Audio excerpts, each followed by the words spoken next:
আমি হাদির রক্তের কসম দিয়ে বলছি, হাদির হত্যাকারী, হাদির উপরে আততায়ী যারা ছিল, তারা যদি ভারতে আশ্রয় নিয়ে থাকে, তাদেরকে 25শে ডিসেম্বরের মধ্যে আপনারা হস্তান্তর করুন, প্রত্যর্পণ করুন। না হলে আমি হাদির রক্তের কসম দিয়ে বলছি, বাংলাদেশের প্রতিটি ভারতীয় প্রতিষ্ঠানের বিরুদ্ধে আমরা প্রতিরোধ সংগ্রাম শুরু করব। আমি সরকারের প্রতি আহ্বান জানাচ্ছি, 25 তারিখের মধ্যে যদি এই খুনিদের পাঠিয়ে দেয়া না হয় বাংলাদেশে, তাহলে বাংলাদেশে কর্মরত প্রতিটি ভারতীয়ের ওয়ার্ক পারমিট বাতিল করতে হবে। আর আমি জনগণের উদ্দেশ্যে বলতে চাই, এই অথর্ব স্বরাষ্ট্র মন্ত্রণালয় দিয়ে আমাদের নিরাপত্তা পাওয়া যাবে না। কাজেই তাদের আশা আমাদের ছেড়ে দিতে হবে।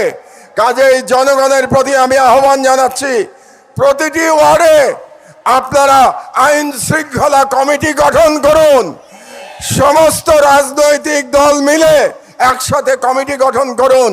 তাদের দায়িত্ব হবে ফ্যাসিবাদী এবং ফ্যাসিবাদী দোসরদের চিহ্নিত করে তাদেরকে আইনের হাতে সোপর্দ করা।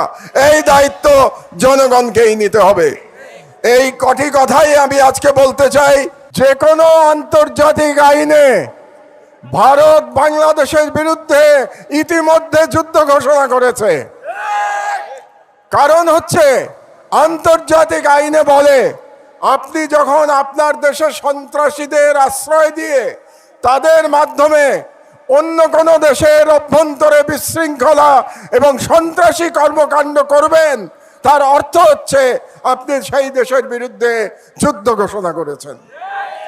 কাজেই আমি সরকারের প্রতি আহ্বান জানাচ্ছি, আপনারা অনতিবিলম্বে জাতিসংঘে ভারতের বিরুদ্ধে নালিশ উত্থাপন করুন যে ভারত বাংলাদেশের বিরুদ্ধে অঘোষিত যুদ্ধ ঘোষণা করেছে, এবং এর বিরুদ্ধে জাতিসংঘের সাধারণ পরিষদ এবং সিকিউরিটি কাউন্সিলে আমাদের অনতিবিলম্বে যেতে হবে। 2 নম্বর, রাজনৈতিক দলগুলোর উদ্দেশ্যে আমি বলতে চাই, অনেক রাজনৈতিক নেতা বলে থাকেন যে ভারতের সাথে বন্ধুত্ব করা ছাড়া নাকি ক্ষমতায় যাওয়া যায় না, কিংবা ক্ষমতায় গেলেও টিকে থাকা যায় না। ভারতের সাথে বন্ধুত্ব করে যদি ক্ষমতায় টিকে থাকা যেত, তাহলে শেখ হাসিনাকে পালিয়ে ভারতে আশ্রয় নিতে হতো না।